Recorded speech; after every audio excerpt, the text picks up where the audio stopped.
So imagine this, you buy your first rental property and just a few months later, not only does it pay you every single month, but you've pulled every dollar you invested back out of the deal so you can go and do it again. It sounds impossible, but I'll show you exactly how to make this real in 2025. In this video, I'm breaking down the 5 exact steps beginners need to follow to buy their very first rental property in today's market. And here's the kicker.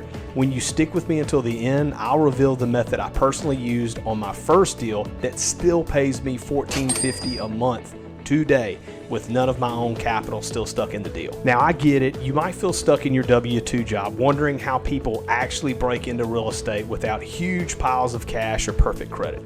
I was in that same spot years and years ago where I wanted to get out of a W-2 and I just really, I don't know, I just wasn't happy with things. And so my first deal didn't just change my bank account, but it completely changed my future.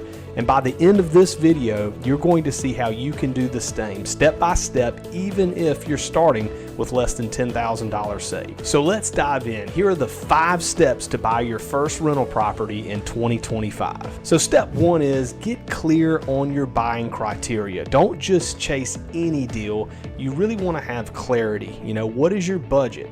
What kind of property are you after? Are you going after a single family home? Are you looking at small multifamily properties?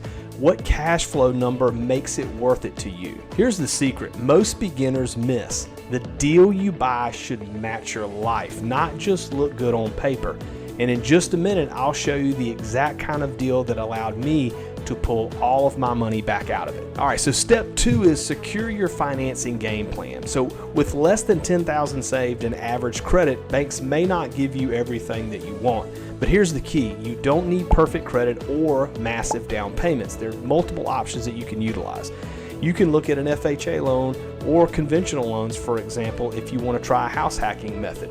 You could even partner with a local credit union that understands investors and works primarily with a lot of investors. You can even use private lenders or hard money lenders. And don't worry, I'll explain how that works and how I did just that in step 4. By the way, if you're finding this helpful, make sure to hit that subscribe button right now because I've got the entire 5-part BRRRR Mastery series on this channel that shows you how to do this over and over and over again, and I'm putting out new content each and every single week. All right, step 3 is find your first rental deal. So here's where most beginners get stuck. They scroll Zillow endlessly and they never actually pull the trigger. Instead, here's what you want to do. So first, you want to learn how to analyze deals fast. I like to use some software called PropStream. I'll put a link in the description below if you want to get a free trial of that. Look at the PropStream, for example. You can look at like tired landlords, estate sale type of properties, and properties that's been sitting on the market for way too long. You can pull a list. It's really great. And then you run your numbers conservatively. Don't fall in love with the property. Fall in love with the numbers. Don't get emotionally too attached and make impulsive type decisions. And here's the cool part. When you analyze correctly, you'll spot opportunities that nobody else sees. And just like that one that turned into my very first BRRRR deal, you'll be ready to pull the trigger. Step number 4 is actually execute that BRRRR strategy. So now is where the fun begins. BRRRR stands for buy, rehab, rent, refinance, repeat. And here's exactly what I did. I bought a property that needed work. I fixed it up strategically, only what was going to boost value and rent.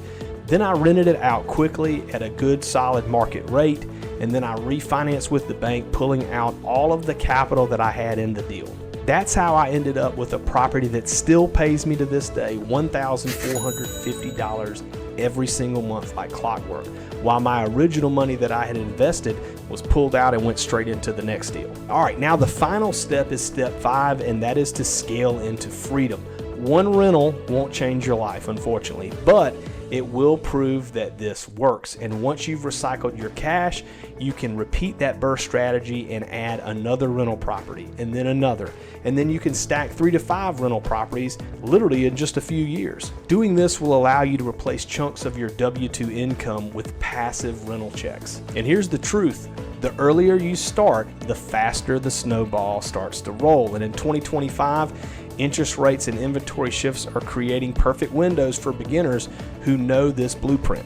So here's what to do next. First off, hit that subscribe button so that you can subscribe to this channel and get new content I'm posting every single week on here. I also have a 5-part BRRRR Mastery series on this channel that takes a deeper look into this blueprint. So subscribe and be sure you watch all 5 of those videos that dives deep into BRRRR. And if you're serious about working with me personally, join my private real estate community. I'll put that link in the description below. That's where I coach and walk aspiring investors through how to get started and do their first deals. So remember, your first rental isn't just about cash flow. It's proof that you can buy freedom, and once you know how to do it once, you can do it again and again and again. As always, I appreciate you watching this video, and I look forward to seeing you on the next one.